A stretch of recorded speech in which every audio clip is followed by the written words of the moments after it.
Vanakkam. Welcome to this course on biomedical instrumentation. We have been looking at flow meters. In the previous video, we looked at electromagnetic flow meters. In this video, we will introduce the concept of ultrasonic blood flow meters and describe the various types of ultrasonic flow meters that are present. What is the principle of operation?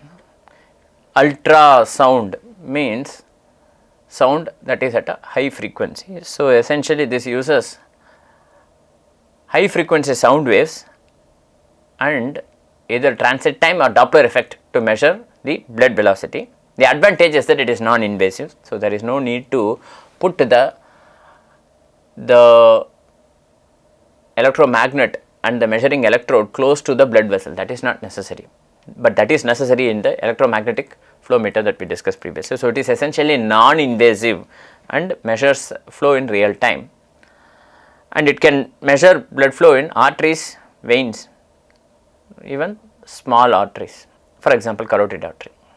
So, specific ultrasonic transducers are used for the purpose. So, the transducer sends ultrasonic waves into the blood vessels.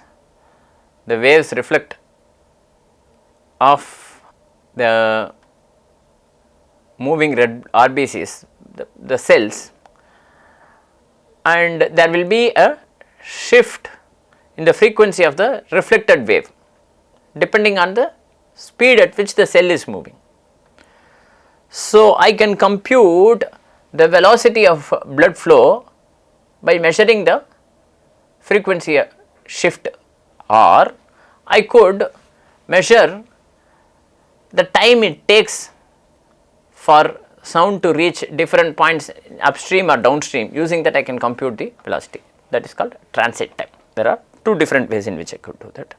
This one describes frequency shift, that means that it is essentially describing the Doppler effect.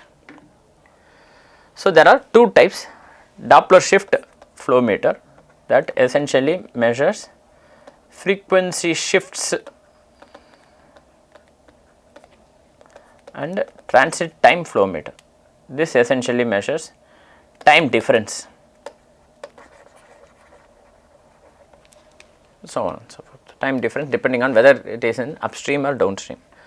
So, there is a transducer, and there will also be a measuring detector or receiver, right. And depending on the velocity of the RBCs, the shift in the frequency of the sound will happen, and based on the shift I can essentially compute the velocity. This is the principle of operation. We will discuss these in more detail in future videos. With this, we come to the end of this video. In this video, we introduced the concept of ultrasonic blood flow meters and described two types of ultrasonic flow meters. We will look at these types in more detail in future videos.